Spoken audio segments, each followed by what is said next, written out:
Okay, another video for you guys. First off, let me mention I got a retainer, so I can't really talk without this weird lisp. But I might take it out for this video. Oddly enough, I was able to get it in glow in the dark. I don't like orthodontia much. Anyway, this video is going to showcase one day's worth of radioactive finds at two flea markets around me. I found quite a few things. I found 3 different radioactive elements, being uranium, radium, and thorium, all in one market. I didn't find a smoke detector. I would have found 4. But, yeah, quite a good catch for one day. The first thing I bought was this clock. It's a pretty blue, kind of crystally clock. The brand on it is Finney Walker, made in Germany. And when I first saw it, I didn't think it would be radioactive because it looks new. It has this plastic thing around it. However, the movement is all brass, so that might be old. So, I bought it just because it's a neat clock movement. I wanted to try to fix it because it didn't work at the time. I bought it for $1. It was pretty cheap find. It was a nice clock. I collect clocks even if they're not radioactive. So I come home and I test it more thoroughly, and the numbers and dots on the dial, which you can barely see there, just little dots, are radioactive, but the hands are not radioactive. So this was probably made right about 1960 or so, when they had some old stock radium still around, but they were trying to use new photoluminous powder. So they came from different manufacturers or something. So that's a neat clock. I don't know how old it is. I mean, obviously about 1960 or else it wouldn't have radium or it wouldn't have not radium. The movement, I took it all apart. I just took the back off, and there was a screw that was loose, so the gears were like falling out of their bearings. So I poked the gears back in alignment, put the screw in, tightened it all up, and it works fine. You can hear it ticking there away. Even the alarm works. There's a nice little bell alarm. Let's see if I can get it to ring. Nope, alarm's off. So that's the alarm. Nice little clock. Not very highly radioactive. My big old Geiger counter.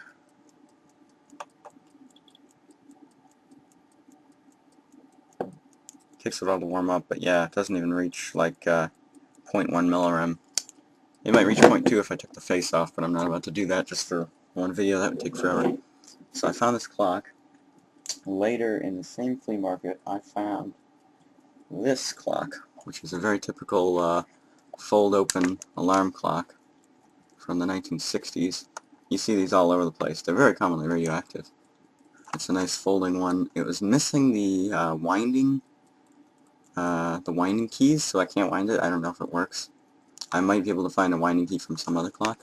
But the hands are very green looking, which means it's probably fairly new because they either dyed it blue to give it a more dark green glow, or it's photoluminous as well as radioluminous. However, this one is, if you can hear that, not sure if you can, quite highly radioactive. Knocks it off the 1 scale, so it gets about, it can do almost 5 millirems per hour. So that's a pretty darn active piece, and it's in beautiful shiny condition. I got it from a guy who I think cleans out storage spaces, so he doesn't know what he has, so I got it for dirt cheap. Let me see, what else? So moving on to the next flea market. Oh, actually, one more thing at the same flea market is this little watch. Very small watch. It didn't have a back, but it has a beautiful little movement. It has 17 joules, which is a pretty expensive watch. And there's, once again, tiny little dots. Probably can't focus, but there's tiny little dots around the face, and just a tiny bit on the hands. But it's almost as active as the big clock. So this is probably a very old watch because it has a lot of radium in the paint. Not only is it radium paint, but the paint is high in radium, meaning it's old because they wouldn't know how much radium to put in it. And they used to be more careless with radium back in the 50s or 40s or whatever. So that's all from one flea market, mostly clocks as you can see. But moving on to the next one, I found this little set of salt and pepper shakers, and this one immediately caught my eye because it's beautiful Fiesta orange. They have the original brand sticker on it. They've got to be 1930s or 40s. They're very old. They have real cork stoppers. They're glazed all over. The blue one is nothing, but the orange one is, as always, fairly radioactive. Not quite as active as the clocks, but reaches almost 3 milliamps per hour. Maybe 4 on a, if my counter was up to sensitivity. So that's a beautiful set. I bought the set because I like antique collecting. I don't want to split these up because they never find their way back to each other, and they're worth much more if you have 2 of them. So even though this one's not radioactive, it's still cool to have the set. And moving on with that style, I found, well no, actually first I found this duck, which I found a dog, which was just like it, the same color, and the thin yellow glaze is made with yellow cake uranium. It has no glaze on the bottom, which means it's old. All of these, the bottom is not glazed, the very rim there. That means it's old if you're looking yourself. So it has a very thin kind of yellow glaze. It's hard to even see it's yellow. And the glaze has fine cracks running through it, which means the expansion of the glaze didn't match the expansion of the ceramics. And this most times means that it's old because recently they've had progressions in ceramics. So I'm going to take my probe shield off to measure this one because it's not very active. You might not even be able to, but if I put it inside, it takes quite a bit. My thing isn't up to par with sensitivity, but this is reaching just about maybe 0.3 milliamps per hour. So not that active, but a cool thing about the old yellow glaze, this is McCoy pottery from Great Britain, maybe made 1940s, is that it glows under a black light. So if I had a black light, I can make this duck glow bright green, similar to uranium glass, which oddly enough I didn't find any this flea market, or I found some, but it wasn't rare enough to buy. I did find a guy who had new uranium glass made in about 2008 or so, so not all radioactive glass is old anymore. Apparently, there's companies still making it out there. So then I found this set, which is because similar to I didn't want to break the setup with these, I got this entire set of little bowls, little soup bowls or something, I don't know what they are. None of them are radioactive except for this beautiful orange one, which once again has the glaze missing on the bottom, which means it's fairly old. But the glaze looks much more smoothly applied than this, which means it's probably newer side of uranium. If I had to guess, it's depleted uranium instead of enriched, meaning after 1943. And it is quite radioactive. Not sure if you can see that, but I'm a good 6 inches from the probe. That's knocking off the 1 scale. Let's see if I can get a reading. Yeah, it's at least 5 milliamps per hour. So that's a beautiful little piece of orange. And the yellow, I thought might be radioactive, but it is not. It's some other yellow pigment, not uranium. So none of these are radioactive but the orange one, but it's still a beautiful set. And I like having these on a shelf just because they're pretty, if nothing else. Got all this junk on my desk because I've been taking apart clocks and stuff. Here's something you always want to see. Danger, high voltage. Took apart a camera flash. So that's a nice little set. This is still all from one day, from 2 flea markets. And the last thing I found was another folding alarm clock, but this one is very old because it's got, I think, leather or something similar.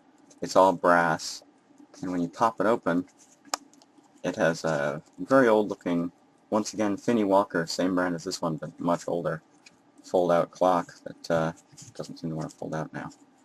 But if you can tell, the hands, there's absolutely no green. They're pure white or pale or cream color or something, some kind of tan. But there's no green in them at all, meaning that it's extremely old because they don't luminesce on themselves, or by themselves. It's only radioluminescent, and it doesn't radioluminesce because there's so much radium in it, it decayed the phosphors away, so it doesn't glow at all now unless you directly shine a black light at it. But it's a cool clock. I already have 2 with the similar movement, but I had never found one in the case with that hand. It's rounded. The numbers are all radium too. And it is quite radioactive. Knocks it up to maybe 3 milliamps per hour. Still going up though. Might reach 4. And also, if I could see the entire thing instead of focusing on one point, it would probably be more active. So that's a beautiful intact clock. Once again, I don't think it works. The winder key just slips. When you wind it, it just unwinds itself. Actually, it doesn't seem to. Yeah, I don't remember testing this one. Maybe it does work. Yeah, it seems to be stuck. But that's another cute little folding alarm clock. I'm running out of space here. So yeah, all this stuff. 2 pieces of orange ceramics, a piece of white. This is British McCoy from 1940s, pretty darn rare. A weird new clock that I wouldn't think would be uranium. A beautiful watch with a nice movement in it, as well as a radium face. Nice folding clock. Nice little set of bowls that I might use for something. I don't even know, maybe I'll hide these in my kitchen, see if my mom notices. And then this real old one. This one actually has on the inside of it Sharpied, or some kind of marker, the date 1960. So that might be the date that somebody got it, might be the date somebody got it from someone else. I don't know what that really means. But yeah, all this cool stuff, just from one day. And nothing here costs more than, say, $4. So radioactive material is cheap in the US. But it's all antiques too. It's probably worth much more than I would pay for it just because of the antique value. So yeah, 10-minute video, coming up on 11. Thanks for watching if you bothered to sit through the whole thing. But yeah, that's one fine's worth. Thanks for watching, subscribe, rate, comment, all the rest. Bye. Yeah, wait, there's one more thing. I said I had 3 radioactive elements. There's only uranium and radium here. I also got the cutest little, I believe, propane lamp. Has a little propane gasket on the bottom. Beautiful little lamp. Marked as 5. I got it for 3. The top pops open, and inside is a brand new mantle with looks like foreign markings because there's no words, it's just pictures. It's a cute little lantern mantle, and upon closer inspection, it is indeed thorium. It goes up to maybe 1.5 milligrams per hour or so. Not very active, but definitely some thorium there. And because it's unused, it contains thorium nitrate instead of thorium oxide. Once you light them and burn them out, the nitrate turns into oxide. So now I have 2 compounds of thorium because I have some used mantles as well. So that's one more thing in my collection, all from one day. Cute little lantern. I can't even fit this on the screen anymore. So yep, there's really all my finds from that day. Quite a lot of stuff. And like I said before, thanks for watching, if you could manage to sit through the whole thing. Yeah. New videos coming soon. Subscribe, rate, comment, all the rest. Bye.